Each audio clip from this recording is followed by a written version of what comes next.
प्यार मिलल बा यूट्यूब पे बनल है। तबले पाएंगे आप पीछे से ढोलक की तरह साथ में देख ले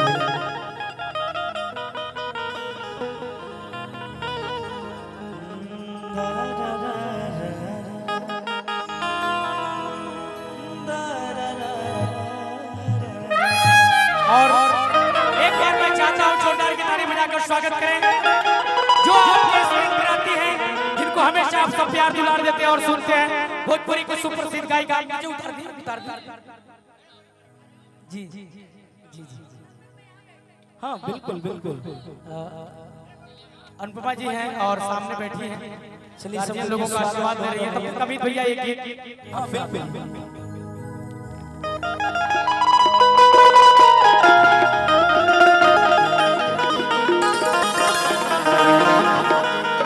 हमारी बहुत ही अच्छी दोस्त सुपरस्टार गायिका अनुपमा यादव जो पटना से चल के आप लोग क्या मैंने देख लिया वो वीडियो जो आपने भेजा है। गीत के भाव भूलना था तो एक रात किया ही क्यों था बेवफा तूने मुझे प्यार किया ही क्यों था सोचने के लिए एक रात का मौका दे दे हम तेरे शहर में आए मुसाफिर की तरह हम तेरे शहर में आए मुसाफिर की तरह सिर्फ एक बार मुलाकात का मौका दे दे हम तेरे शहर में आए मुसाफिर की तरह हम तेरे शहर में आए मुसाफिर की तरह। पुरस्कार के बड़े भैया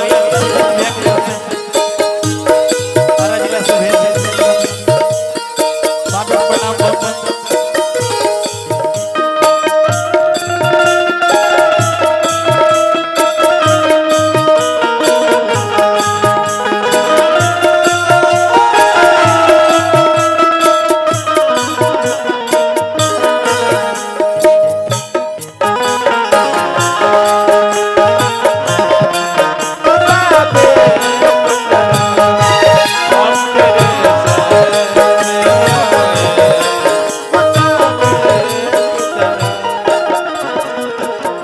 इसमें एक बहुत ही अच्छी लाइन है। आज की रात मेरा दर्द मोहब्बत सुन ले कब कपाते हुए होठों की शिकायत सुन ले आज इज़हार ख़यालात का मौका दे दे हम तेरे शहर में आए मुसाफिर की तरह हम तेरे शहर में आए मुसाफिर की तरह।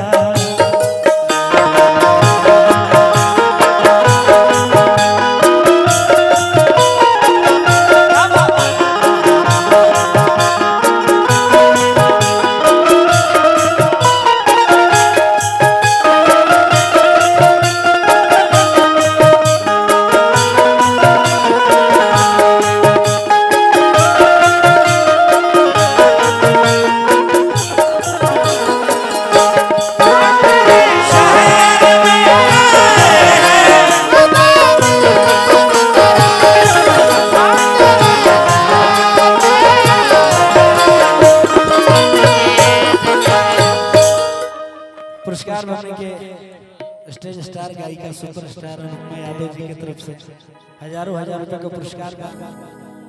अनुपमा जी एगो बात, हमने के तो साफ सुथरा कलाकार हैं जाए, पता नहीं हमनियों पर केहू नजर लगा तो हमनियों को प्रोमो काट देते रहन।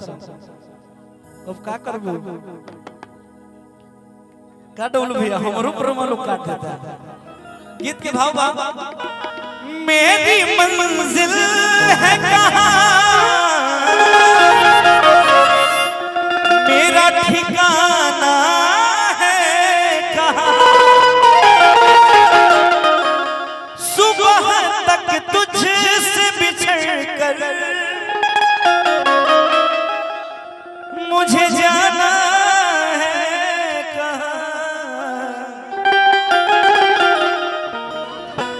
कि सोचने के लिए एक रात का मौका दे दे, हम तेरे शहर में आए मुसाफिर की तरह, हम तेरे शहर में आए मुसाफिर की तरह, सिर्फ एक बार मुलाकात का मौका दे दे, हम तेरे शहर में आए मुसाफिर की